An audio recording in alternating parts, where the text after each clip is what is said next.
포스트. 10년 만에 마주친 옛사람. 뜻밖의 시작. 서울의 겨울 아침. 도심은 차가운 바람과 바쁜 직장인들로 가득했습니다. 저는 평소와 다름없이 출근길에 사무실 건물 근처 커피숍에서 따뜻한 라떼 한 잔을 들고 천천히 걸었습니다. 그렇게 일상처럼 느껴지던 순간 제 인생의 흐름을 잠시 멎게 만든 한 인물이 저 멀리서 다가왔습니다. 낯설면서도 어딘가 익숙한 실루엣, 가까이 다가올수록 점점 또렷해지는 얼굴. 바로 10년 전 이혼 후 단 한 번도 마주치지 않았던 전 남편 대현이었습니다. 순간 심장이 쿵쾅거리며 손에 들고 있던 커피가 흔들렸습니다. 10년이라는 세월 동안 제 마음 깊은 곳 어딘가에 조용히 묻어두었던 이름이 차가운 겨울바람 속 다시 살아나는 기분이었습니다. 대현 역시 저를 발견한 듯 걸음을 멈추고 저를 바라보았습니다. 예전과는 달리 그의 얼굴에는 세월의 흔적이 깊게 남아 있었고 무거운 점퍼와 손에 쥔 작업 장갑이 그의 현재의 삶을 대변하는 듯 보였습니다. 마주쳤던 그 짧은 순간 수많은 감정이 밀려왔습니다. 과거의 아픔, 후회, 미련, 그리고 궁금증. 서로 아무 말도 하지 못한 채 어색하게 시선을 주고받았습니다. 주변 사람들의 바쁜 움직임과 달리 저희 두 사람에게는 시간이 멈춘 것만 같았습니다. 그는 잠시 머뭇거리다 조심스럽게 인사를 건넸고 저 역시 고개를 끄덕이며 미소로 답했습니다. 제 기억 속에 남아있던 대현은 항상 자신감에 차 있었고 미래에 대한 불안함은 없는 듯 보였습니다. 하지만 눈앞에 그는 어깨가 굽고 손등에는 세월이 만든 굳은 살이 눈에 띄었습니다. 잘 지냈어? 나는 평범한 인사마저도 쉽게 건네지 못할 만큼 두 사람 사이에 식어버린 시간이 느껴졌습니다. 짧고 어색한 인사를 나눈 뒤 각자의 길을 다시 걸었지만 저는 그 뒤로 한동안 발걸음을 쉽게 옮기지 못했습니다. 문득 지난 10년간 겪은 수많은 일들이 뇌리를 스쳤고 저도 모르게 눈가가 촉촉해졌습니다. 한때는 같은 길을 꿈꾸던 사람이었지만 이제는 완전히 다른 세상에서 살아가는 두 존재. 저는 속으로 다짐했습니다. 지금 내 옆에 있는 가족, 그리고 나 자신을 위해 더욱 단단해져야겠다. 이날의 조우는 저에게 다시 한번 인생의 방향과 소중한 가치에 대해 생각하게 해준 매우 뜻깊은 순간이었습니다. 돌이켜보면 10년 전 그 이별이 있었기에 지금의 제가 있을 수 있었음을 실감했죠. 아직 마음 한켠에는 복잡한 감정이 남아있었지만 이제는 그 모든 과거를 받아들이고 새로운 삶을 향해 나아갈 용기를 얻게. Na bus. I śmiechem niosącym się po sali dostrzegła ją. Był to typ, który żywił się uwagą, zawsze szukający kogoś do upokorzenia. Gdy Claire podchodziła, szarpnął jej krzesłem tuż, gdy miała usiąść. Ona złapała równowagę, taca zadrżała, lecz nie upadła. Żołnierz uśmiechnął się szeroko, chwytając jej tacę. Logistyka nie dostaje specjalnego traktowania, powiedział, trzymając ją poza zasięgiem. Jego kuble zaśmiali się, a jeden dodał: myślisz, że ten tatuaż zapewni ci miejsce przy naszym stole? Claire stała nieruchomo, ręce opuszczone. Nie potrzebuję waszego stołu, powiedziała głos równy, jakby stwierdzała fakt. Odwróciła się i odeszła, zostawiając tacę za sobą. Peterson obserwował z drugiego końca sali. Szczęka mu się zacięła, ręce splecione za plecami. Następnego ranka panowała cisza. Claire zamiatała korytarz przed kwaterami oficerów, gdy przeszedł obok wysoki, szerokopierśny podoficer z clipboardem. Zatrzymał się, lustrując ją wzrokiem. To ty masz tatuaż, co? Powiedział, unosząc kącik ust. Słyszałem, że to jakiś żart. Zaśmiał się donośnie, przyciągając spojrzenia z sąsiednich drzwi. Co to niby znaczy? Chcesz udawać, że brałaś udział w akcji? Claire kontynuowała zamiatanie. Ruchy pewne, lecz uścisk na miotle się wzmocnił. Zatrzymała się, spojrzała mu w oczy i powiedziała: to znaczy, że widziałam więcej, niż kiedykolwiek zdążysz się dowiedzieć. Głos miała spokojny, ale niósł ciężar, który sprawił, że mężczyzna cofnął się. Śmiech umarł mu w gardle. Odszedł, mamrocząc coś pod nosem, lecz korytarz wydał się inny, jakby powietrze się przesunęło. Młodszy żołnierz obok, polerujący buty, patrzył na Claire z szeroko otwartymi oczami, jakby zobaczył coś, czego nie powinien. Baza była cicha następnego ranka. Niebo ciężkie od szarych chmur. Claire była w magazynie, sprawdzając stan zapasów. Długopis sunął po klipbordzie. Wszedł młody żołnierz, twarz spięta, mundur nieco za duży na jego chudym ciele. Proszę pani, wyszeptał głos ledwie słyszalny. Słyszałem coś. Mówią o panu o Delta 71. Długopis Claire zatrzymał się nad papierem. Spojrzała na niego, oczy ostre, lecz nie nieżyczliwe. Kto mówi? Zapytała. Młody żołnierz zerknął na drzwi, jakby spodziewał się wejścia kogoś w każdej chwili. Jakieś oficerki, powiedział. Mówią, że nie powinnaś tu być, że jesteś duchem. Claire odłożyła clipboard. Ruchy miała powolne, przemyślane. Niech gadają. 타이밍을 미루는 건 나이만 먹는 거예요. 지수도 요즘 아기를 많이 기다리는 눈치던데 혹시 고민 있으면 엄마한테도 말해요. 부담은 명절과 시댁 모임을 넘어 평범한 일상에도 스며들었다. 아침에 일어나 거울을 볼 때마다 나는 자신을 아내이자 며느리 이상의 역할로 규정짓기를 강요당하는 느낌을 받았다. 친구 모임에 나가면 혹시 좋은 소식 있어? 라는 말이 첫 인사처럼 따라왔고 때로는 친정엄마마저도 조심스럽게 몸은 괜찮냐? 검사 받아보는 게 어떠냐?고 물었다. 배란이를 계산하며 무심한 척 웃어 보이고 남몰래 인터넷에서 임신준비 관련 정보를 검색했다. 지수는 처음엔 무심한 척 아직 우리는 시간 많지 않나? 라고 나를 안심시켰지만 시간이 흐르자 그 역시 친구들과 가족들의 질문에 부담을 느끼는 듯 했다. 때로는 밤늦게 둘만의 대화가 싸움으로 번지기도 했다. 정말 네가 괜찮은 건지 아니면 괜찮은 척 하는 건지 모르겠어. 나도 힘들어. 애를 가지는 게 왜 이렇게 모두의 관심거리가 됐는지 모르겠어. 병원의 대기실, 침묵의 통증. 결국 우리는 함께 산부인과를 찾았다. 처음으로 고백하자면 진료 대기실에서 내 이름이 불릴 때 나는 마치 자신이 잘못을 저지른 죄인이라도 된 듯한 기분을 느꼈다. 진료실의 하얀 조명 아래 의사는 친절하게 아무 이상 없습니다. 다만 조금 더 시간과 노력이 필요하겠네요. 라고 말했지만 나는 설명을 들으며 점점 더 바닥으로 가라앉고 있었다. 뒤돌아 나온 복도에서 지수는 내 어깨를 감싸 안았다. 우리 너무 조급해하지 말자. 누구도 우리 인생 대신 살아주지 않아. 나는 네가 아이 없어도 충분히 소중해. 하지만 그 속에도 약간의 씁쓸함이 배어나왔다. 지수 역시 아버지가 되어야 한다는 무언의 압박을 버릴 수 없었으리라. 사소한 말들에 선명해지는 상처. 어느 불안정한 봄날, 시댁의 가족 모임이 열렸다. 저녁 식탁 위 고모가 한마디 던졌다. 요즘 좋은 한의원 많이 생겼다던데 하진 씨도 몸조리 잘하고 있지? 이모는 옆에서 아기를 못 가지면 여자가 병원부터 다녀야지. 젊으니 금방일 거야. 미경 여사는 조용히 내 손을 잡고 엄마도 매일 기도해.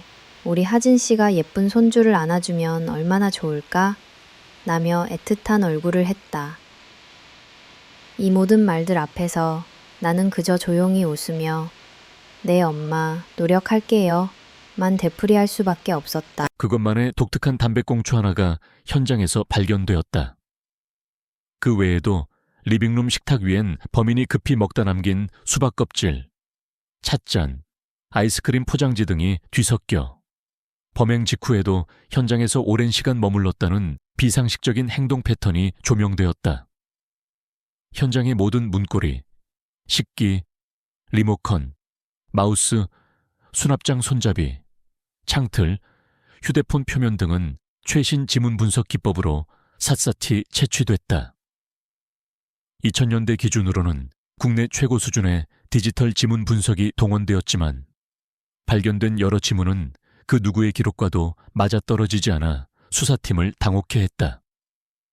또한 미세한 시로라기와 섬유, 머리카락 등도 박물관급 처리로 보관돼 용의자 데이터베이스 및 인터폴, 일본 경찰청 등 해외 자료와도 장기 대조가 이루어졌다.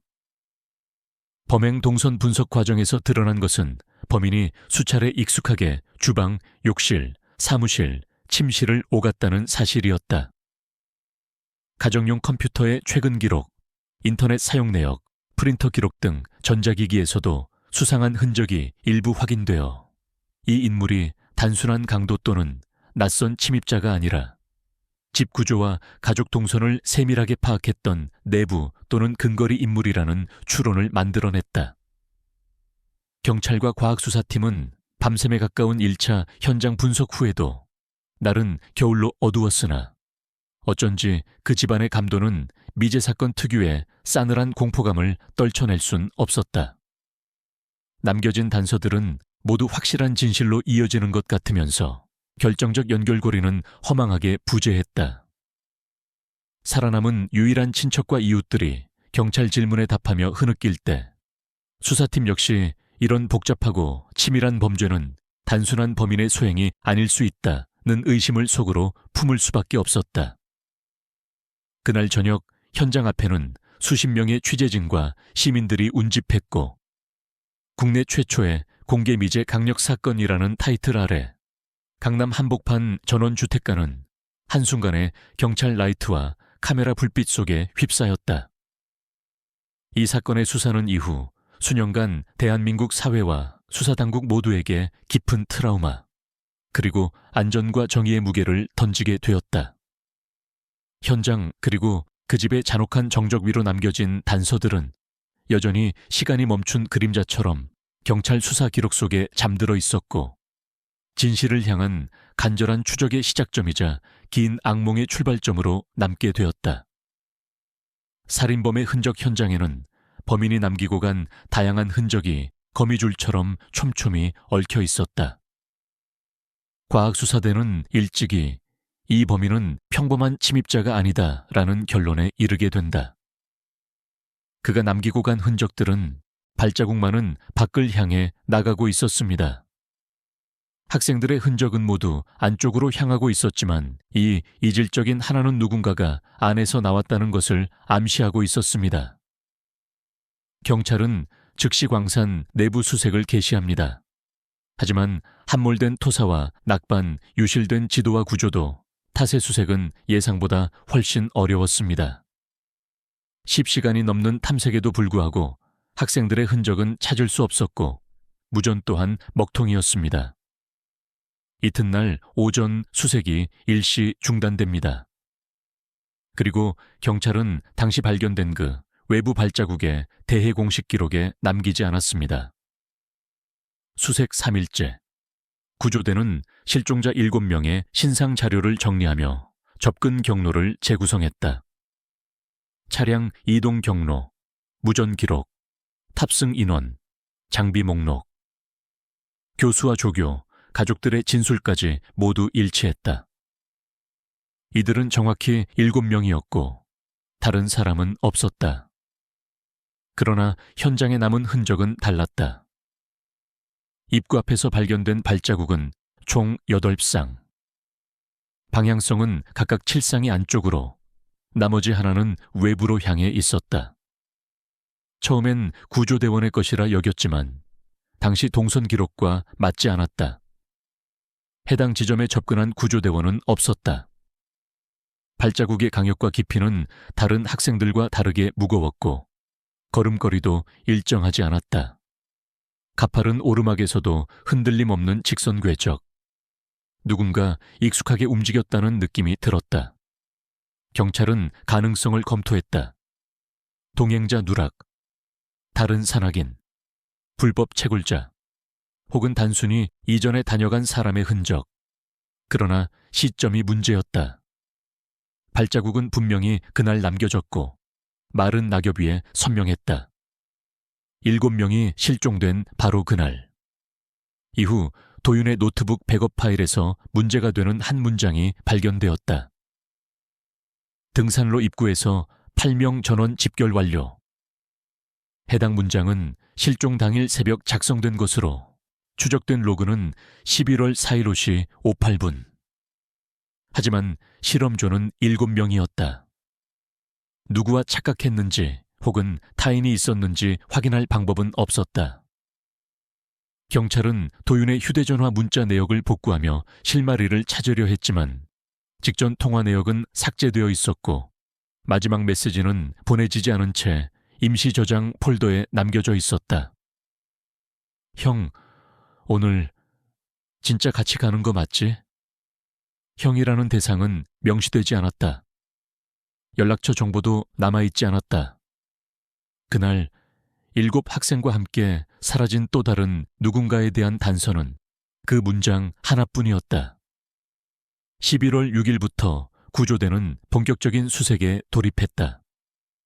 인근 광산 구조 전문가, 군부대 산악수색팀, 민간 탐험가까지 투입되어 총 37명이 동원되었다.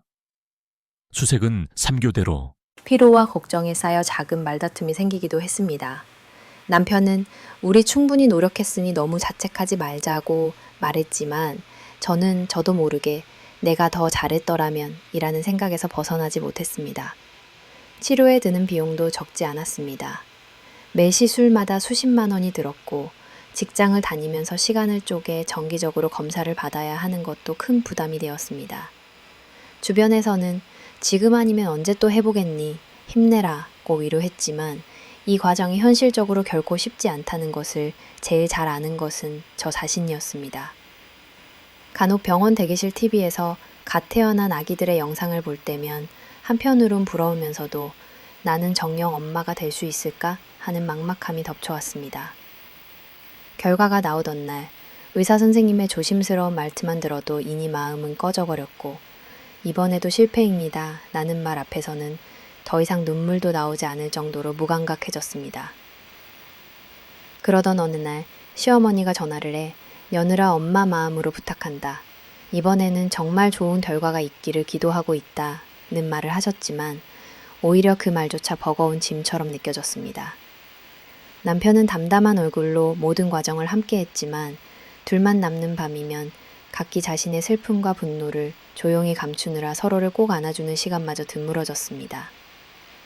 지금 생각해보면 저는 매 순간 자신을 다그쳤고 끝없이 반복되는 희망과 좌절의 사슬에 매여 살았던 것 같습니다. 좁고 밝지 않은 병원 복도, 그 오래된 의자 위에서 저는 언젠가 우리도 라는 말을 몇 번을 되뇌었는지 모릅니다. 하지만 현실은 냉정했고 치료가 몇 번 실패로 돌아온 뒤로는 어느 순간부터 아기의 울음소리보다 제 심장의 두근거림이 더 크게 들리는 것 같았습니다. 이렇게 희망이 조금씩 멀어지는 순간에도 혹시 모를 기적을 기대하며 다시 병원의 문을 열어야만 하는 매일이 계속됐습니다. 그건 그 누구도 대신 해줄 수 없는 오직 제 몫의 시간이라는 걸 조금씩 깨닫고 있었습니다. 남편과 시어머니의 냉담함, 가슴을 후벼 파는 말들의 상처. 치료를 거듭해도 임신 소식이 들리지 않던 어느 추운 겨울. 집안 분위기는 하루가 다르게 얼어붙어 갔다. 결혼하기 전만 해도 따뜻하고 다정하던 대여는 점차 묵묵부답이 돼갔고 내가 말을 걸면 건성으로 응 알겠어 정도의 대답만이 돌아왔다. 우리 둘만의 저녁 식탁에는 침묵이 내려앉았다. 대여는 회사에서 늦게 돌아오기 일쑤였고 집에 들어오면 핸드폰을 만지거나 TV만. 때로는 나는 왜 이토록 혼자일까 자문했다. 하지만 아이들의 웃음과 옹알이, 작은 미소 하나만으로도 다시 힘을 내야 한다고 스스로를 다독였다. 아이들이 조금씩 자라가며 기짓기, 기기, 첫 걸음마를 시작할 때면 광장이 감격스럽기도 했다.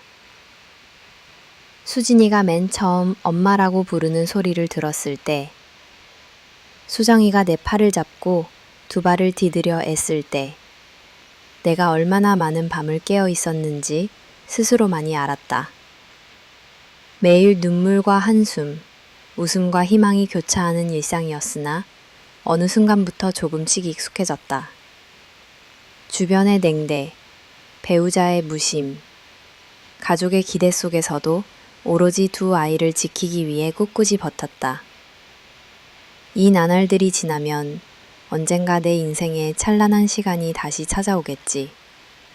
나는 스스로에게 매일 다짐했다.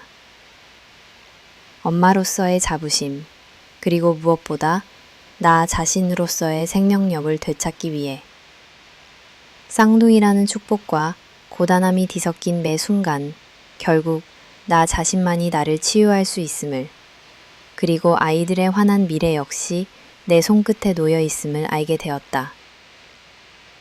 누가 알아주지 않아도, 아무도 위로하지 않아도 수많은 밤을 눈물로 버텨낸 내가 있었기에 오늘의 아이들이 환하게 웃고 있었다. 이제 나는 어제보다 조금 더 단단해지고 용감해졌음을 믿는다. 완벽하지는 않아도 어딘가 찢기고 어둡고 외로움이 깊은 터널을 건너왔음에도 매일 아침 맞이하는 두 딸의 환한 눈동자 앞에서 엄마가 너희를 위해 절대로 무너지지 않을게 다짐하며 또 하루를 살아간다. 내 돈이 드러나자 달라진 가족의 얼굴. 두 딸과 나, 겨우 숨붙인 일상 속에서 어느 날 내 인생의 또 다른 전환점이 예기치 않게 찾아왔다. 몇 년 전 아버지께서 갑작스레 세상을 떠난 후 친정엄마는 시골에 남겨진 작은 밭과 집 한 채를 애써 팔아 그중 일부를 내 몫으로 따로 남겨주셨다.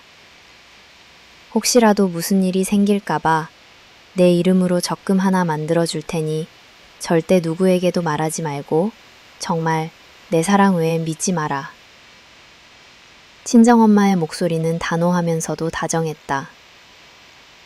나는 매달 소액이라도 그 계좌에 용돈을 보탰다. 언젠가 내 아이들에게, 스스로에게 자부심으로 남길 한 줄기 희망이었다. 그런데 그 존재는 오랫동안 내 비밀이었다. 남편은 늘 집 경제는 같이 관리하자 하면서도 생활비 흘려보내듯 아슬아슬했다. 육아와 살림, 각종 공과금에 나가는 돈이 빠듯해지면 불만 섞인 한숨이 늘었고, 모를 거야. 남자가 집안의 핏줄을 이어야 하는데 내 세대에서 끊길까봐 두렵다는 생각을 네가 알아? 라고 쏘아붙였다. 내가 뭐라고 해도 그는 네가 병원에 그리 다니고도 결과가 없으니 내 주변 사람들은 다 후회 중이야. 엄마도 내가 안 그런 여자를 골랐어야 했다고 하셔. 그 말에 마음이 무너져 내려 나는 부엌에서 슬며시 울음을 달랬다. 마음 한구석에서 자존감이 까끌쭉하게 깎여나가는 기분. 하루는 편찮으신 시아버지의 제사를 모시는 자리였다. 온 식구가 둘러앉아 식사를 할 때 시어머니께서 대연이도 장가가기 전에는 부모 말 안 듣더니 역시 누굴 닮았길래 이 모양이냐 라고 조롱하듯 말씀하셨다.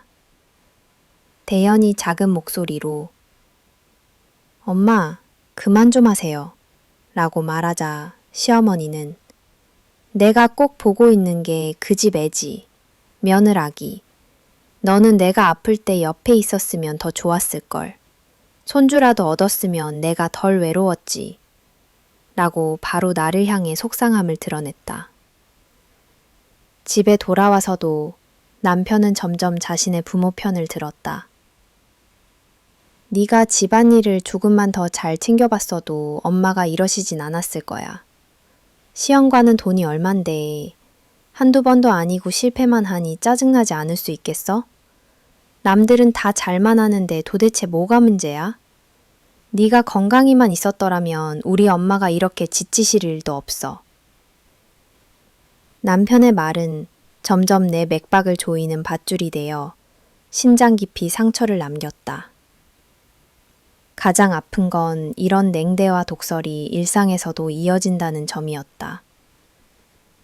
주말이면 벌써부터 시어머니는 오전 1시도 채 안 돼 며느라, 너는 자꾸 이렇게 누워만 있을래? 대현이 새벽부터 출근하는데 너는 쉴 틈이 어디 있어? 아이가 없으니 잠도 많은가 봐.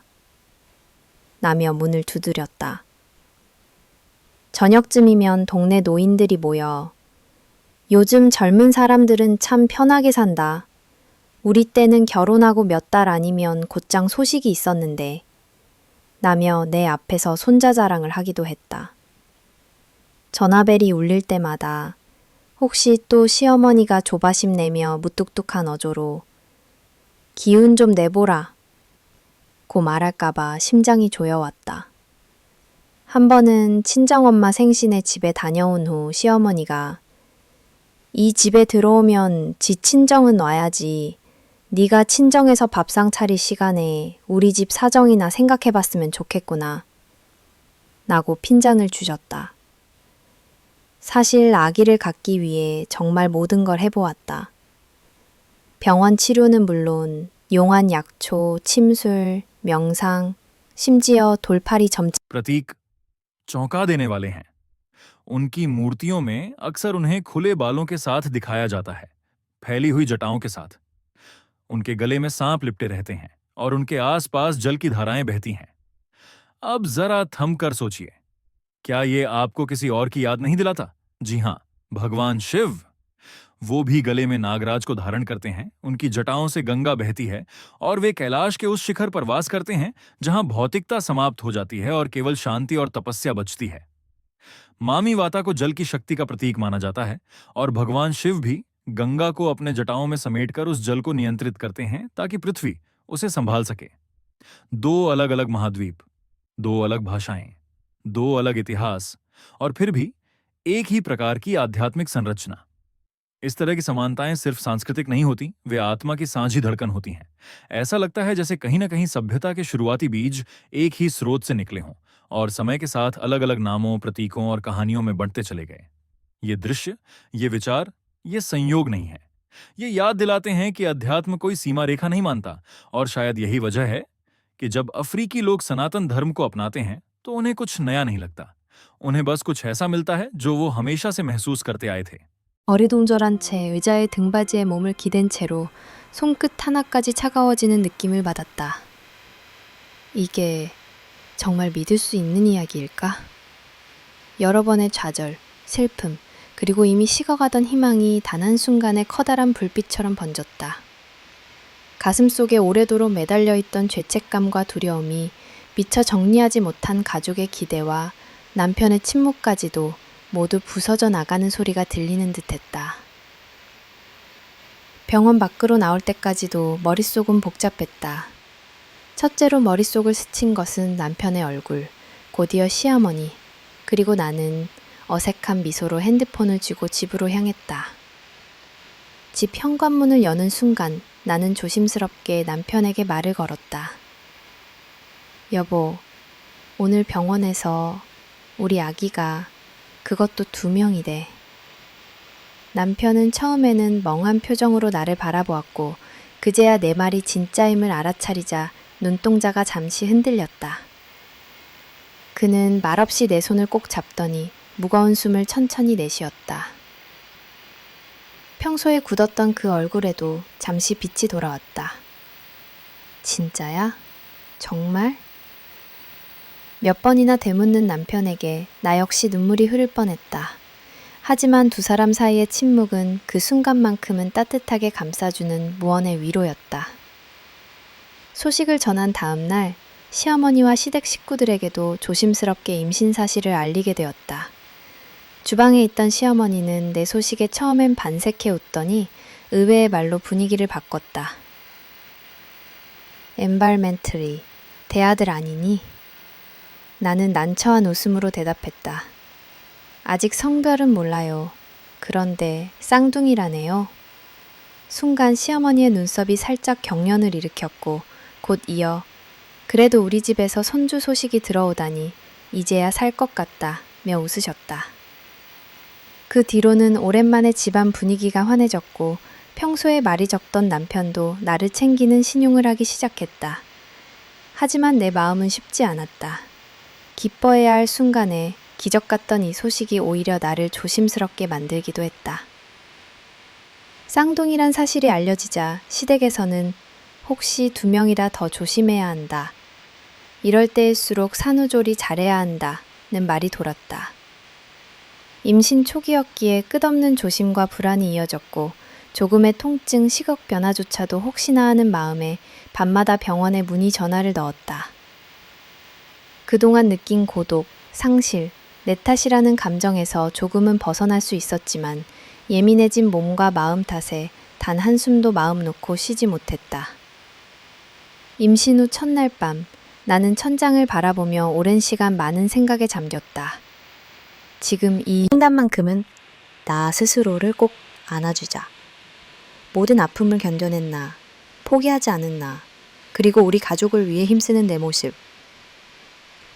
뱃속에서 심장이 나보다 더 빠르게 뛰고 있다는 믿음에 지난날의 한과 눈물이 자연스레 흘렀다. 남편도 나름의 변화가 있었다. 집에 일찍 들어오기 시작했고 아기 관련 서적을 집어드는 모습을 종종 볼 수 있었다. 이전까지 프로그래밍 된 듯 식탁에 앉아 밥만 먹고 벌떡 일어나 방으로 들어갔던 남편이 임신 이후에는 아무리 늦어도 함께 대화라도 이어가려 애썼다. 한밤중에 갑자기 배가 살짝 뭉치기라도 하면 남편은 곧장 차가운 물수건을 가져와 내 이마를 닦아주었다. 괜찮아? 너무 무리하지 말고 혹시 조금이라도 힘들면 바로 말해. 그 조심스러운 한마디에 괜히 눈물이 솟구치기도 했다. 쓰디쓴 오해, 상처, 기다림의 시간이 조금은 용서받는 듯 했다. 하지만 시어머니는 여전히 만족할 줄 몰랐다. 산부인과 진료에서 쌍둥이 모두 여자아이일 확률이 높다는 의사의 설명을 들은 날, 시어머니는 몇 초간 침묵하다 고개를 떨궜다. 2명이면 뭐하니? 아들이 아니면 다 소용없지. 그 말에 눈물이 맺혔지만 이제는 더 이상 숨거나 참지 않았다. 나는 엄마가 될 자격이 충분하다. 2 아이 모두 축복받을 존재이고 내 인생도 소중하다는 사실을 꼭 보여주리라. 스스로 마음속에 다짐했다. 임신 12주가 지나고 안정기에 접어들 무렵에는 함께 산책도 나가고 아기 용품을 하나씩 준비하기 시작했다.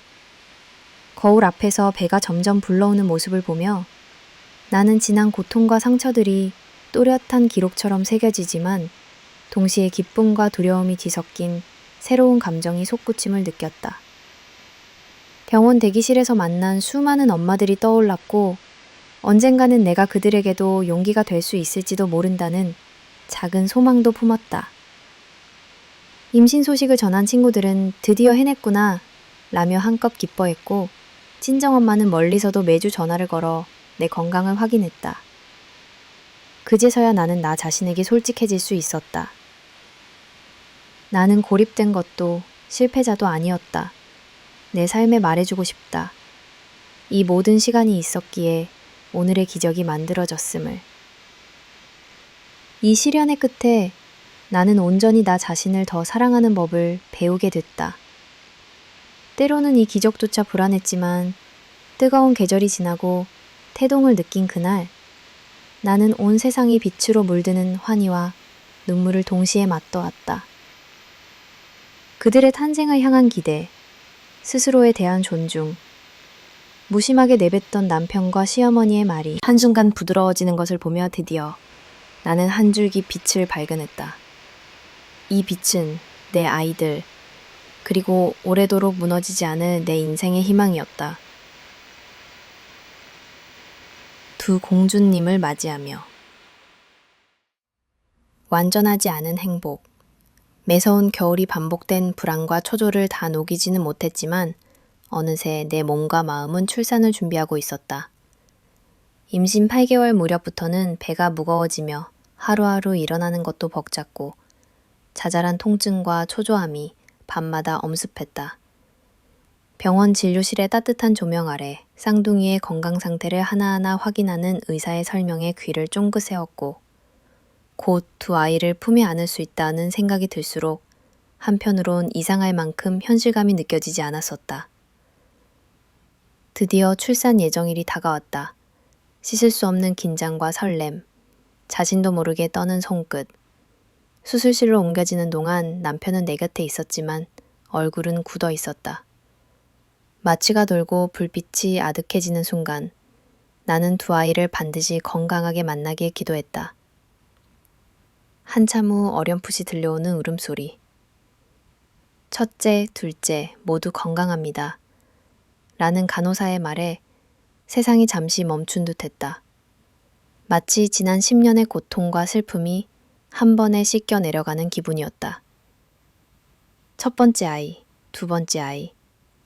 나는 작고 뜨거운 체온을 차례로 가슴에 안았다. 한 명은 조용하고 한 명은 먼저 울음을 터뜨렸다. 수진, 수정이야. 이 두 이름은 여러 날 고심 끝에 내가 준비한 특별한 의미를 담은 이름이었다. 나의 희망, 나의 작은 기적, 두 개. 스스로를 얼마나 원망했는지, 또 얼마나 미안해했는지 그 작은 얼굴들을 바라보는 순간 모두 용서받은 듯 했다. 간호사는 두 아이를 조심스럽게 내 품 안에 안겨주었고 나는 뜨거운 눈물이 볼을 타고 흘러내리는 걸 느끼며 정말 엄마가 됐구나 중얼거렸다. 분만실 밖에 남편은 얼굴이 삼기된 채 멀뚱히 서 있었고 시어머니 역시 익숙한 표정을 숨기지 못했다. 짧은 감격이 지나가고 입원실로 옮겨지면서부터 현실은 또 다른 모습으로 다가왔다. 시어머니는 병실에 들어와 두 아기를 잠깐 바라보더니 한숨을 쉬며 나직하게 말했다. 예쁘긴 하네. 그래도 우리 집에서 아들 목소리를 못 듣는구나. 순간 병실 안의 공기가 얼어붙었다. 기적 같은 두 아이의 탄생에도 불구하고 시어머니의 눈빛은 어딘가 허전했고 깊은 만족감 없이 단지 의무처럼 미소를 지었다. 남편은 두 아이를 주의 깊게 바라보았지만 특별히 더 감격하는 모습이나 나를 다정하게 쓰다듬는 말 한마디 없었다. 분만의 고통과 긴장, 아이를 동시에 돌봐야 하는 부담 속에서 나는 남편과의 거리가 더 멀어지는 걸 천천히 느꼈다. 시어머니는 자리를 정리하며 둘 다 딸이라 쉽진 않겠지만 잘 키워보거라. 나는 말만 남기고 병실을 나갔다. 아무리 들으려 해도 고생했다, 수고했다는 말 한마디 듣지 못했다. 며칠 뒤 신생아실 유리창 너머에서 두 딸을 바라보는 나는 여러 겹의 감정에 휩싸였다. 기쁨, 설렘, 뿌듯함, 그리고 짙은 슬픔과 아쉬움까지. 첫째 수진이가 작게 움직이며 울음을 그칠 때면 나는 손끝으로 유리창을 두드리며 괜찮아, 엄마가 곧 갈게 라고 속삭였다. 수정이는 눈을 감은 채 고요하게 숨을 쉬었고 이 작은 생명을 내가 키울 수 있을까 하는 두려움이 한 번 더 밀려왔다. 집으로 돌아온 후 산후조리 기간이 시작됐다. 보통 시어머니가 보아주는 사례가 많다지만 시어머니는 늘 바쁘다며 찾아오기를 꺼렸고 집안일이나 두 딸의 육아에도 거의 손을 대지 않았다. 나 혼자 일어나 기저귀를 갈고 모유 수유를 하며 잠든 딸 곁에서 차가운 창밖을 멍하니 바라보기를 반복했다. 온종일 두 아이의 울음이 교차하고 새벽마다 번갈아 젖병을 물리며 눈을 비볐다. 등허리가 쑤시고 눈꺼풀이 천근만근 무거워질 때마다 나 자신에게 견뎌, 버텨야 해. 엄마라는 건 원래 이런 거겠지 라고 다짐했다. 남편도 일이 바쁘다는 명목으로 집에 늦게 들어왔고 딸들과 눈을 맞추는 시간은 손에 꼽을 정도였다. 가끔은 아이의 울음소리에 얼굴을 찡그리고 오늘도 어질어질하다. 집이 너무 시끄러워졌어. 라며 소파에 누워 핸드폰만 만지작거렸다. 그럴 때면 마음 한구석이 얼음물에 담긴 것처럼 시렸다. 지금 이 순간 내가 택한 행복은 왜 이렇게 불완전할까? 머릿속에서 수없이 질문했지만 답은 없었다. 며칠씩 밤을 꼬박 새다시피 할 때면 친정엄마가 밑반찬을 들고 찾아와 수진이, 수정이 예뻐 죽겠다 며 응원했지만 그 앞에서마저 나는 내 힘듦을 제대로 토로하지 못했다. 살림과 육아, 산후통이 겹치며 식사는 대충 때우고 머리도 감지 못하고 눈물을 훔치는 날이 많았다. 신생아 우울증이란 말이 남일만은 아니었다. 창문 너머 저녁 노을이 지는 걸 보며 아직 가라앉지 않은 자책감과 외로움이 또 한 번 몰려왔다. 하지만 그런 와중에도 두 딸의 맑은 눈동자, 작디 작은 손가락, 온몸으로 나를 찾는 듯한 울음은 내가 다시 일어나게 만드는 유일한 힘이었다. 엄마가 꼭 지켜줄게. 마음속 깊은 곳에서는 죄책감도 피어올랐다. 제가 너무 심했나요? 할머니는 나이 드신 분인데. 미영은 혼란스러웠다. 그녀는 준영에게 물었다. 준영가, 제가 할머니를 용서해야 할까? 아니면 제 분노를 지켜야 할까? 준영은 대답 대신 그녀의 손을 더 꼭 잡았다. 그건 네 선택이야. 내가 항상 너와 함께 할게. 며칠 후 김 부인은 병원에 입원했다. 그녀의 건강이 나빠진 이유는 스트레스 때문이라는 소문이 돌았다. 미영은 병원에 가볼까 망설였다. 준영이 말했다. 미영아, 가서 마음을 정리해봐. 네가 편해야 해. 미영은 고개를 끄덕이고 병원으로 갔다. 병실에 들어가자 김 부인은 창백한 얼굴로 누워 있었다. 그녀는 미영을 보고 눈물을 흘렸다. 미영아, 내가 잘못했어. 너를 괴롭힌 게 후회돼. 미영은 말문이 막혔다. 그녀는 김 부인의 손을 잡고 싶었지만 손이 떨렸다. 그때 준영이 작은 나무 상자를 꺼내 미영에게 건넸다. 이건 엄마가 병원에 가기 전에 나한테 준 거야. 열어봐. 상자를 열자 낡은 사진과 편지가 나타났다. 사진 속 김 부인은 젊은 시절 미영과 놀라울 정도로 닮아 있었다. 편지에는 미영아, 용서해줘 라는 글이 손으로 적혀 있었다. 미영은 충격에 말을 잃었다. 이 비밀이 무엇을 뜻할까? 그녀는 김 부인과 혈연 관계일까? 미영은 혼란스러웠다. 여러분이라면 미영의 자리에 있다면 어떻게 하시겠어요? 이 비밀이 풀릴까요? 좋아요를 누르고 구독하세요. 다음 이야기를 놓치지 마세요. 댓글로 의견을 남기고 친구들과 공유해주세요. The land where our 50 trucks parked every night, where our dispatch office and maintenance bays stood. I know what that is, she said. It's the company's most valuable asset. No, Jess, it's not the company's asset. I tapped the name at the top of the deed. It's my asset. I bought this land personally back in the 80s, before Franklin Logistics was even incorporated. The company has been leasing it from me for a nominal fee for 35 years. Her eyes widened as she understood the implication.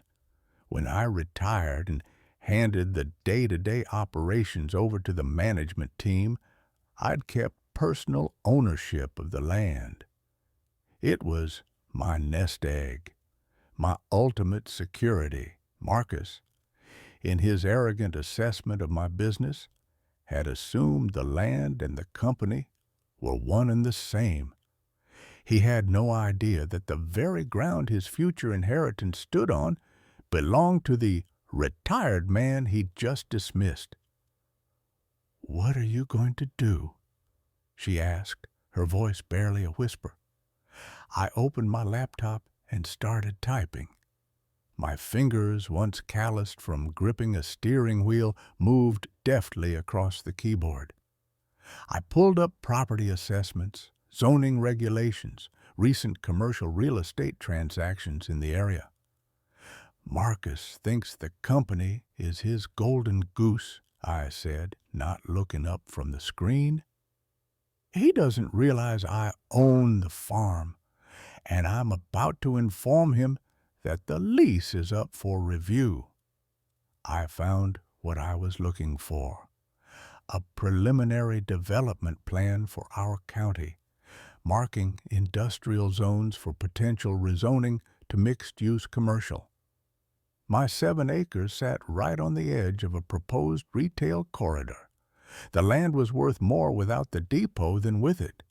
Far more. They think I'm a relic, I muttered, pulling out a fresh legal pad and a pen. They think I'm too old and too tired to matter. They've mistaken patience for weakness. They've mistaken retirement for surrender. I drew a line down the center of the page. On one side, I wrote Franklin Logistics. On the other, Franklin Holdings, LLC. The war had begun, and the first shot would be fired not with a cannon, but with a certified letter from my lawyer. The next 3 days were a blur of quiet, focused activity. I operated out of my home office, transforming it back into the strategic hub it had once been. While Jessica handled the household with a tense, watchful silence, I marshaled my forces. My first call was to Tom Patterson, my lawyer, for 30 years. Tom was a bulldog, a sharp, no-nonsense attorney who'd handled all my contracts and corporate filings. He was also a friend who'd seen me build my business from the ground up. I explained the situation to him, starting with the dinner and ending with the deed to the depot land. I didn't have to embellish. The facts were damning enough. When I finished, there was a long pause on the other end of the line. So, the little parasite thinks he's a lion. 때로는 나는 왜 이토록 혼자일까 자문했다. 하지만 아이들의 웃음과 옹알이, 작은 미소 하나만으로도 다시 힘을 내야 한다고 스스로를 다독였다. 아이들이 조금씩 자라가며 기집기, 기기, 첫 걸음마를 시작할 때면 광장이 감격스럽기도 했다. 수진이가 맨 처음 엄마라고 부르는 소리를 들었을 때, 수정이가 내 팔을 잡고 두 발을 디디려 애쓸 때, 내가 얼마나 많은 밤을 깨어 있었는지 스스로 많이 알았다. 매일 눈물과 한숨, 웃음과 희망이 교차하는 일상이었으나 어느 순간부터 조금씩 익숙해졌다. 주변의 냉대, 배우자의 무심, 가족의 기대 속에서도 오로지 두 아이를 지키기 위해 꿋꿋이 버텼다. 이 나날들이 지나면 언젠가 내 인생에 찬란한 시간이 다시 찾아오겠지. 나는 스스로에게 매일 다짐했다. 엄마로서의 자부심, 그리고 무엇보다 나 자신으로서의 생명력을 되찾기 위해. 쌍둥이라는 축복과 고단함이 뒤섞인 매 순간, 결국 나 자신만이 나를 치유할 수 있음을, 그리고 아이들의 환한 미래 역시 내 손끝에 놓여 있음을 알게 되었다. 누가 알아주지 않아도, 아무도 위로하지 않아도, 수많은 밤을 눈물로 버텨낸 내가 있었기에 오늘의 아이들이 환하게 웃고 있었다. 이제 나는 어제보다 조금 더 단단해지고 용감해졌음을 믿는다. 완벽하지는 않아도 어딘가 찢기고 어둡고 외로움이 깊은 터널을 건너왔음에도 매일 아침 맞이하는 두 딸의 환한 눈동자 앞에서 엄마가 너희를 위해 절대로 무너지지 않을게 다짐하며 또 하루를 살아간다. 내 돈이 드러나자 달라진 가족의 얼굴. 두 딸과 나, 겨우 숨붙인 일상 속에서 어느 날 내 인생의 또 다른 전환점이 예기치 않게 찾아왔다. 몇 년 전 아버지께서 갑작스레 세상을 떠난 후 친정엄마는 시골에 남겨진 작은 밭과 집 한 채를 애써 팔아 그중 일부를 내 몫으로 따로 남겨주셨다. 혹시라도 무슨 일이 생길까봐 내 이름으로 적금 하나 만들어줄 테니 절대 누구에게도 말하지 말고 정말 내 사랑 외엔 믿지 마라. 친정엄마의 목소리는 단호하면서도 다정했다. 나는 매달 소액이라도 그 계좌에 용돈을 보탰다. 언젠가 내 아이들에게, 스스로에게 자부심으로 남길 한 줄기 희망이었다. 그런데 그 존재는 오랫동안 내 비밀이었다. 남편은 늘 집 경제는 같이 관리하자 하면서도 생활비 흘려보내듯 아슬아슬했다. 육아와 살림, 각종 공과금에 나가는 돈이 빠듯해지면 불만 섞인 한숨이 들었고, 네, 저는 사춘기 시절에도 계속 주눅들 수밖에 없었습니다. 이렇게 쉴 새 없이 달려온 학창시절 동안 저는 내 인생의 주도권이 엄마에게 있다고 늘 생각했습니다. 음악이란 예술 분야를 전공한 것도, 유학을 선택한 것도 모두 엄마의 길게 보면 네 인생에 좋을 거야 라는 조언 때문이었습니다. 물론 덕분에 좋은 기회와 넓은 세상을 경험할 수는 있었지만 내내 제 안에는 언젠간 내 삶도 내가 직접 선택하고 개척하고 싶다 라는 작은 목소리가 자라고 있었습니다. 유학에서 돌아왔을 때 저는 더 이상 착한 딸 역할에만 머물고 싶지 않았습니다. 물론 엄마의 심정은 이해했지만 한 번쯤은 내가 진짜 하고 싶은 일을 찾고 싶었고 스스로 독립할 수 있는 사람이 되고 싶다는 바람이 점점 강해졌습니다. 막상 독립을 말 꺼냈을 때 엄마는 아직 네가 세상 물정을 다 알지 못한다 며 걱정하고 반대했지만 저는 이번만큼은 물러서지 않고 당당하게 이야기했습니다.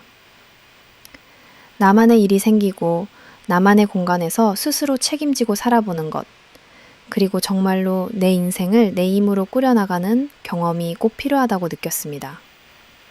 그래서 저는 작은 오피스텔을 얻어 첫 독립을 시작했고 저녁이면 캄캄한 집에 홀로 들어오며 자유와 외로움을 동시에 느꼈습니다. 때때로 불안해서 엄마를 원망하고 싶을 때도 있었지만 무언가 잘 해나가고 싶다는 의지가 더 컸습니다. 예술 분야에서 원하는 직장을 잡기 위해 수백 번 이력서를 내고 오디션과 면접을 수없이 경험했습니다. 결과가 원하는 대로 되지 않을 때 집에 울면서 들어와도 엄마는 말없이 제 등을 토닥이고 따뜻한 미역국을 끓여주었습니다. 원망과 감사, 서운함과 고마움이 뒤섞인 감정으로 매일을 보냈던 것 같습니다. 시간이 흐르며 조금씩 엄마와 저도 달라졌습니다. 엄마는 예전처럼 저를 온전히 통제하려 들기보다 고민을 들어주고 위로해주는 친구 같은 존재로 조금씩 변화했고 저 역시 엄마의 기대와 내 꿈 사이에서 건강한 균형을 찾으려 노력했습니다.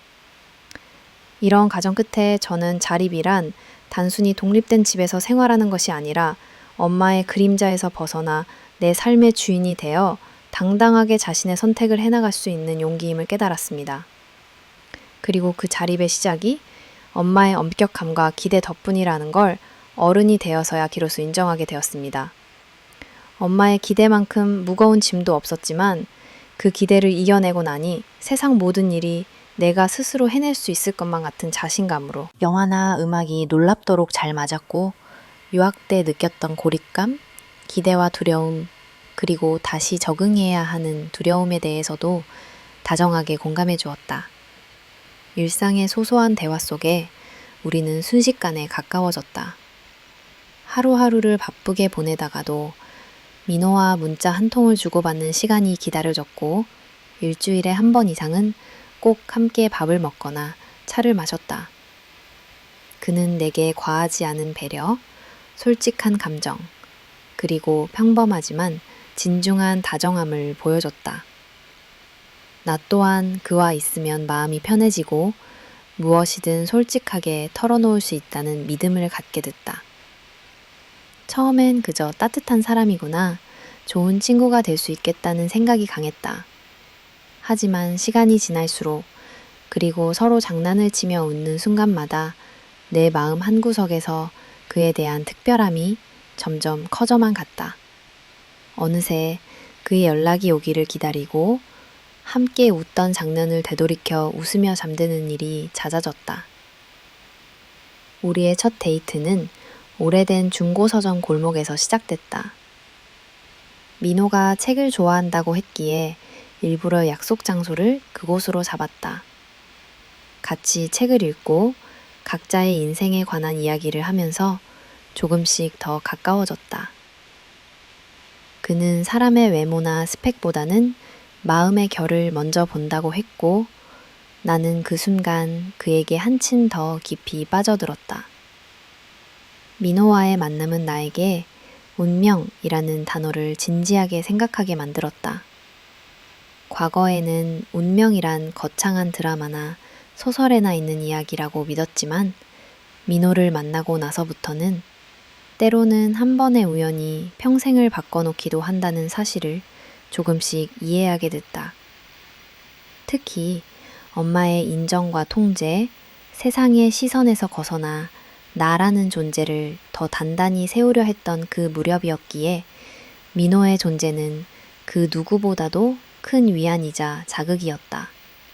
기존의 틀이나 계산이 없는 솔직한 감정, 그리고 서로가 서로에게 기대지 않고 걸어갈 수 있는 동행자, 그런 사람이 필요했음을 민호를 통해 실감했다. 시간이 지나면서 친구들도 우리의 관계를 눈치채기 시작했다. 요즘 지윤이 얼굴이 많이 달라졌어. 뭔가 화사해. 농담처럼 던지는 말 한마디에도 내 마음이 들키는 것 같아 얼굴이 붉어졌다. 엄마 또한 내 야근이 줄고 웃음이 많아진 것을 느끼곤 좋은 친구라도 생겼냐고 조심스럽게 물었다. 나는 그때마다 속으로 민호에 대한 감정이 오래오래 이어졌으면 하는 소망을 키웠다. 한편 조심스럽게 서로의 가족 이야기를 꺼낼 때면 민호 역시 본인의 가정사와 유년 시절의 기억, 어머니에 대한 애정과 서운, 영화나 음악이 놀랍도록 잘 맞았고 유학 때 느꼈던 고립감, 기대와 두려움, 그리고 다시 적응해야 하는 두려움에 대해서도 다정하게 공감해 주었다. 일상의 소소한 대화 속에 우리는 순식간에 가까워졌다. 하루하루를 바쁘게 보내다가도 민호와 문자 한 통을 주고받는 시간이 기다려졌고 일주일에 한 번 이상은 꼭 함께 밥을 먹거나 차를 마셨다.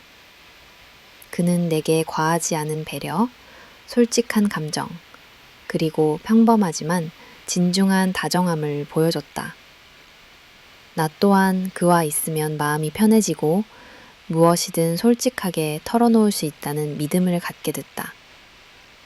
처음엔 그저 따뜻한 사람이구나, 좋은 친구가 될 수 있겠다는 생각이 강했다. 하지만 시간이 지날수록 그리고 서로 장난을 치며 웃는 순간마다 내 마음 한구석에서 그에 대한 특별함이 점점 커져만 갔다. 어느새 그의 연락이 오기를 기다리고 함께 웃던 장면을 되돌이켜 웃으며 잠드는 일이 잦아졌다. 우리의 첫 데이트는 오래된 중고서점 골목에서 시작됐다. 민호가 책을 좋아한다고 했기에 일부러 약속 장소를 그곳으로 잡았다. 같이 책을 읽고 각자의 인생에 관한 이야기를 하면서 조금씩 더 가까워졌다. 그는 사람의 외모나 스펙보다는 마음의 결을 먼저 본다고 했고 나는 그 순간 그에게 한층 더 깊이 빠져들었다. 민호와의 만남은 나에게 운명이라는 단어를 진지하게 생각하게 만들었다. 과거에는 운명이란 거창한 드라마나 소설에나 있는 이야기라고 믿었지만 민호를 만나고 나서부터는 때로는 한 번의 우연이 평생을 바꿔놓기도 한다는 사실을 조금씩 이해하게 됐다. 특히 엄마의 인정과 통제, 세상의 시선에서 벗어나 나라는 존재를 더 단단히 세우려 했던 그 무렵이었기에 민호의 존재는 그 누구보다도 큰 위안이자 자극이었다. 기존의 틀이나 계산이 없는 솔직한 감정, 그리고 서로가 서로에게 기대지 않고 걸어갈 수 있는 동행자, 그런 사람이 필요했음을 민호를 통해 실감했다. 시간이 지나면서 친구들도 우리의 관계를 눈치채기 시작했다. 요즘 지윤이 얼굴이 많이 달라졌어. 뭔가 화사해. 농담처럼 던지는 말 한마디에도 내 마음이 들키는 것 같아 얼굴이 붉어졌다. 엄마 또한 내 야근이 줄고 웃음이 많아진 것을 느끼곤 좋은 친구라도 생겼냐고 조심스럽게 물었다. 나는 그때마다 속으로 민호에 대한 감정이 오래오래 이어졌으면 하는 소망을 키웠다.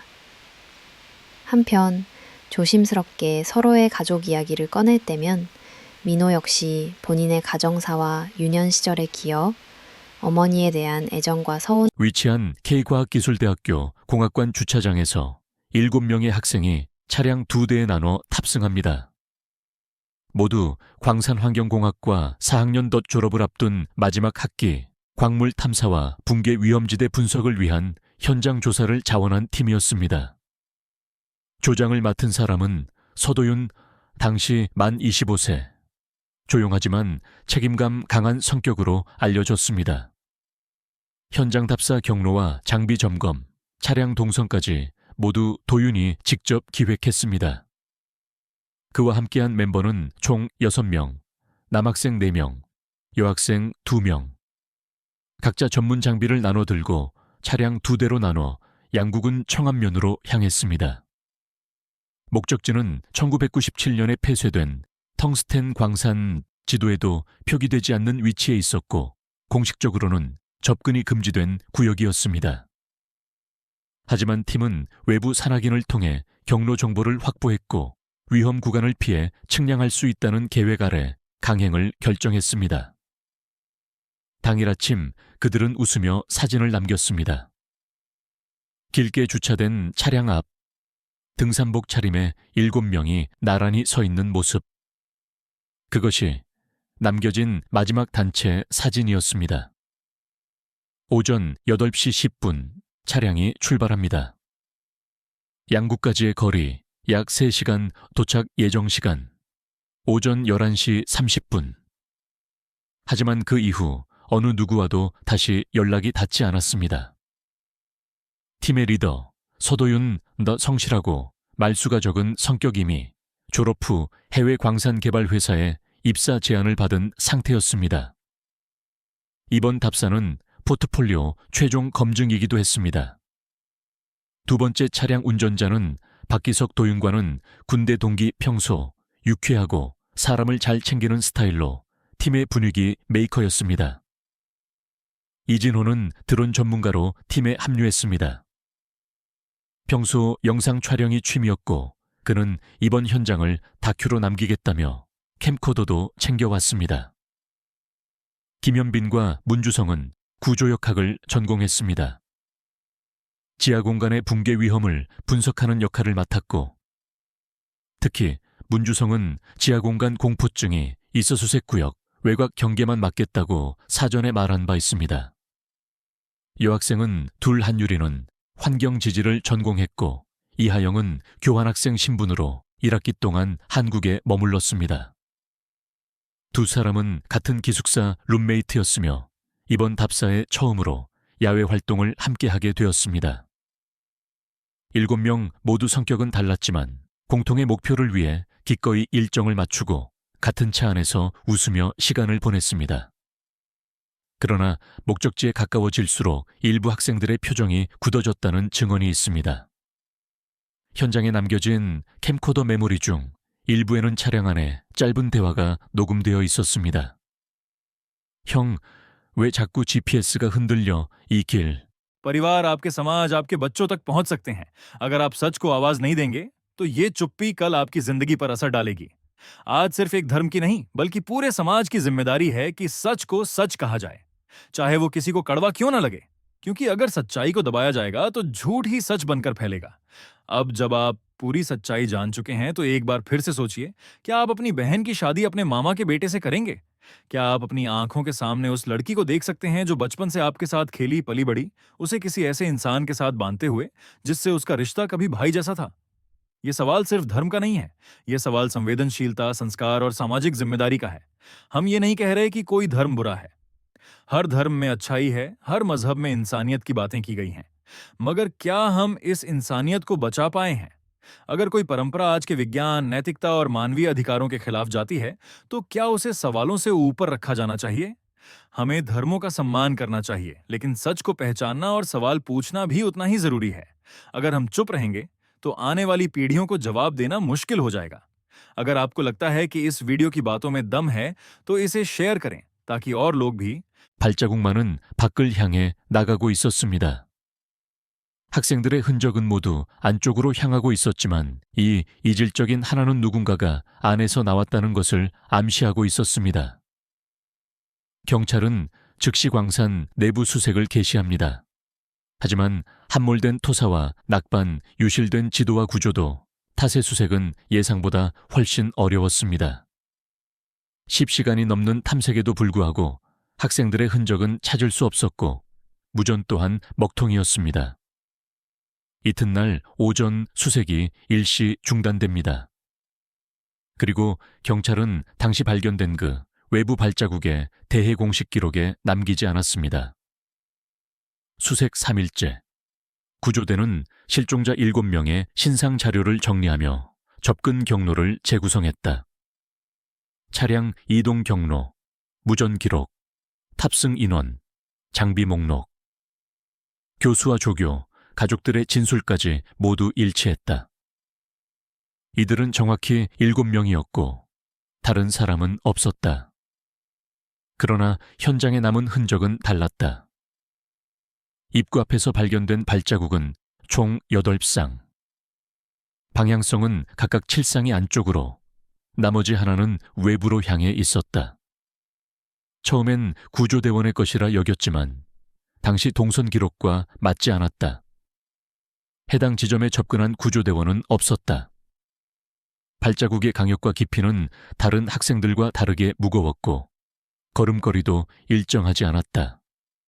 가파른 오르막에서도 흔들림 없는 직선 궤적. 누군가 익숙하게 움직였다는 느낌이 들었다. 경찰은 가능성을 검토했다. 동행자 누락, 다른 산악인, 불법 채굴자, 혹은 단순히 이전에 다녀간 사람의 흔적. 그러나 시점이 문제였다.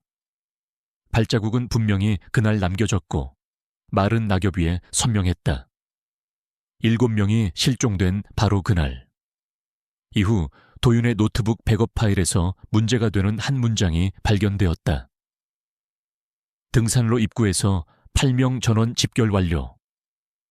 해당 문장은 실종 당일 새벽 작성된 것으로 추적된 로그는 11월 4일 오시 58분. 하지만 실험조는 7명이었다. 누구와 착각했는지 혹은 타인이 있었는지 확인할 방법은 없었다.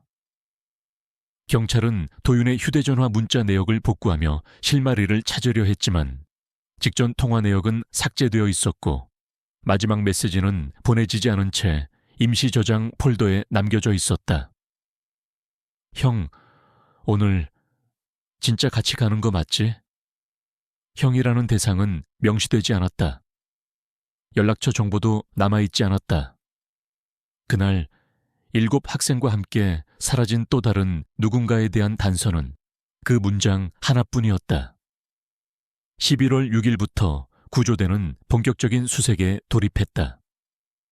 인근 광산 구조 전문가, 군부대 산악수색팀, 민간 탐험가까지 투입되어 총 37명이 동원되었다. 수색은 3교대로 받아들였고 양육권과 재산 분할에 모두 동의했다. 마침내 판결이 내려졌다. 나는 2 아이의 엄마로 한 남자의 아내가 아닌 오롯한 나로서 서툴고 무거웠지만 새로운 삶의 문탑을 넘었다. 이혼 과정은 외롭고 불편하며 예상치 못한 좌절이 이어졌다.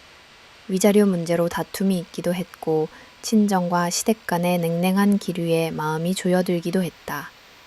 사회 곳곳의 시선, 한부모란 신분, 다시 혼자 벌어 아이 둘을 키워내야 하는 막막함에 밤마다 이불을 적셨다. 그래도 후회하지 않았다. 아침 2 딸이 내 품에 안겨 엄마 사랑해 라고 말하는 순간만큼은 전부를 걸 만한 가치가 있었다. 내가 내린 결심, 지울 수 없는 흉터를 남기더라도 진짜 자신을 찾기 위한 마지막 용기였음을 나는 무엇보다 나 스스로에게 증명하고 싶었다. 친정엄마는 언제나처럼 곁을 지켰고 아이들도 조금씩 엄마의 변화에 적응해갔다. 처음엔 아빠를 찾으며 울기도 했지만 시간이 흐르자 서로를 의지하고 함께 웃는 시간이 늘어났다. 나는 2 걸음, 3 걸음 그리운 상처를 뒤로하고 조금씩 새 길을 내디뎠다. 아직도 무섭고 아직도 흔들리지만 이제는 안다. 지옥 같던 과거가 영원히 내 삶을 옥죄지 않으리라는 걸. 내 안의 용기, 아이들을 향한 사랑, 그리고 소중한 나 자신을 지키기 위한 한 번의 결단. 이것이 내가 선택한 탈출구였으며 언젠가는 이 길이 우리 모두에게 가벼운 기쁨과 희망이 될 수 있기를 매일 다짐한다. 상처를 잠그고 나와 두 아이를 위한 삶을 선택하다. 이혼 판결이 내려진 날 법원 앞에서 나는 한참을 멍하니 서 있었다. 길게 이어진 절차와 수많은 혼란, 주어진 모든 서류가 내 손에 쥐어졌을 때 그 무게는 마치 지난 세월의 슬픔과 같은 거대한 덩어리처럼 느껴졌다. 남편의 그림자는 삶에서 지워졌지만 마음 한구석에는 배신과 상실이 검은 먹구름처럼 남아 있었다. 나는 막막해졌다. 이제 진짜로 모든 것이 끝났다는 것. 그럼에도 아직 살아야 할 시간이 남아 있다는 사실이 낯설기만 했다. 처음 며칠간은 생활의 작은 소음에도 눈물이 쏟아졌다. 두 딸이 밤중에 웅크리고 자는 모습을 바라볼 때면 엄마가 약해서 이런 선택을 했나? 이 아이들에게 진짜 행복을 줄 수 있을까? 수없이 자책하며 이불에 얼굴을 묻은 채 조용히 흐느꼈다. 낮에는 담담한 척 살림을 했지만 문득 소파에 앉아 있으면 깊게 파였던 외로움과 두려움이 파도처럼 밀려왔다. 집안 곳곳에는 예전 추억의 흔적들이 남아 있었지만 이 아이를 동시에 돌봐야 하는 부담 속에서 나는 남편과의 거리가 더 멀어지는 걸 천천히 느꼈다. 시어머니는 자리를 정리하며 둘 다 딸이라 쉽진 않겠지만 잘 키워보거라. 나는 말만 남기고 병실을 나갔다. 아무리 들으려 해도 고생했다, 수고했다는 말 한마디 듣지 못했다. 며칠 뒤 신생아실 유리창 너머에서 두 딸을 바라보는 나는 여러 겹의 감정에 휩싸였다. 기쁨, 설렘, 뿌듯함, 그리고 짙은 슬픔과 아쉬움까지. 첫째 수진이가 작게 움직이며 울음을 그칠 때면 나는 손끝으로 유리창을 두드리며 괜찮아, 엄마가 곧 갈게 라고 속삭였다. 수정이는 눈을 감은 채 고요하게 숨을 쉬었고 이 작은 생명을 내가 키울 수 있을까 하는 두려움이 한 번 더 밀려왔다. 집으로 돌아온 후 산후조리 기간이 시작됐다. 보통 시어머니가 보아주는 사례가 많다지만 시어머니는 늘 바쁘다며 찾아오기를 꺼렸고 집안일이나 두 딸의 육아에도 거의 손을 대지 않았다. 나 혼자 일어나 기저귀를 갈고 모유 수유를 하며 잠든 딸 곁에서 차가운 창밖을 멍하니 바라보기를 반복했다. 온종일 두 아이의 울음이 교차하고 새벽마다 번갈아 젖병을 물리며 눈을 비볐다. 등허리가 쑤시고 눈꺼풀이 천근만근 무거워질 때마다 나 자신에게 견뎌, 버텨야 해. 엄마라는 건 원래 이런 거겠지 라고 다짐했다. 남편도 일이 바쁘다는 명목으로 집에 늦게 들어왔고 딸들과 눈을 맞추는 시간은 손에 꼽을 정도였다. 가끔은 아이의 울음소리에 얼굴을 찡그리고 오늘도 어질어질하다. 집이 너무 시끄러워졌어. 라며 소파에 누워 핸드폰만 만지작거렸다. 그럴 때면 마음 한구석이 얼음물에 담긴 것처럼 시렸다. 지금 이 순간 내가 택한 행복은 왜 이렇게 불완전할까? 머릿속에서 수없이 질문했지만 답은 없었다. 며칠씩 밤을 꼬박 새다시피 할 때면 친정엄마가 밑반찬을 들고 찾아와 수진이, 수정이 예뻐 죽겠다 며 응원했지만 그 앞에서마저 나는 내 힘듦을 제대로 토로하지 못했다. 살림과 육아, 산후통이 겹치며 식사는 대충 때우고 머리도 감지 못하고 눈물을 훔치는 날이 많았다. 신생아 우울증이란 말이 남일만은 아니었다. 창문 너머 저녁 노을이 지는 걸 보며 아직 가라앉지 않은 자책감과 외로움이 또 한 번 몰려왔다. 하지만 그런 와중에도 두 딸의 맑은 눈동자, 작디 작은 손가락, 온몸으로 나를 찾는 듯한 울음은 내가 다시 일어나게 만드는 유일한 힘이었다. 엄마가 꼭 지켜줄게. 혹은요? 한소에는 미소 지으며 말하였사옵니다.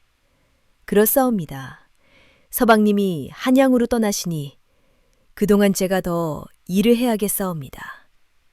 추문영은 고개를 끄덕이며 말하였사옵니다. 좋은 소식이 있을 것이오. 마님의 솜씨라면 틀림없사옵니다. 일감을 받은 한소연은 포목점을 나서며 만나는 이들에게 윤석주가 한양으로 과거를 치르러 간다고 흘리듯 말하였사옵니다. 집으로 돌아온 그녀는 윤석주에게 당부하였사옵니다. 사방님, 곧장 암자로 가지 마시고 마을 시전을 돌아 멀리 뒷산으로 가시옵소서. 사람들을 만나시거든 암자에 간다고 말하지 마시고 한양으로 간다고 꼭 말씀하시옵소서. 윤석주는 어리둥절하며 물었사옵니다. 뒷산 암자는 반 시진도 안 걸리는 곳인데 시전을 돌아가라 하시니 한 시진이 넘게 걸릴 터 어찌 그리 멀리 돌아가야 하오. 한소연은 단호히 답하였사옵니다. 지금은 말씀드릴 수 없사옵니다. 서방님을 뒤탈 없이 한양으로 보내기 위함이니 더 묻지 마시고 제 말대로 해주시옵소서. 이건 제가 살며 처음이자 마지막으로 드리는 청이옵니다. 윤석주는 부인의 간곡한 부탁에 마지못해 고개를 끄덕였사옵니다. 알겠소. 부인의 뜻대로 하겠소. 그는 집을 나서며 혼잣말로 중얼거렸사옵니다. 부인이 허튼 일을 한 적이 없으니 이번에도 분명 깊은 뜻이 있을 터. 이런 작은 정도 들어주지 못한다면 부인이 크게 실망할 것이야. 이틀 동안 부인의 뜻을 따르다 한양으로 떠나자. 윤석주는 마음을 다잡으며 마을 시전을 돌아 뒷산 암자로 향하였사옵니다. 이튿날 새벽 동이 트기 전 한소연은 큰 마을의 기와집으로 발걸음을 재촉하였사옵니다. 커다란 대문 앞에 다다르자 문을 두드리며 외쳤사옵니다. 개똥이 문 좀 열어주게! 잠시 뒤 하인 김철민이 문을 열며 말하였사옵니다. 아씨, 어인 일이시옵니까? 연통을 주셨으면 모시러 갔을 터인데 어찌 이 먼 길을 걸어오셨사옵니까? 한소연은 급한 마음을 다스리며 답하였사옵니다. 급한 일이 있어 서둘렀네. 오라버니께서 안에 계시오? 김철민은 고개를 끄덕이며 답하였사옵니다. 예, 아직 안에 계시옵니다. 제가 가서 아래겠사옵니다. 한소연은 손을 내저으며 말하였사옵니다. 아니, 내가 직접 들어가 말씀드리겠네. 그녀는 서둘러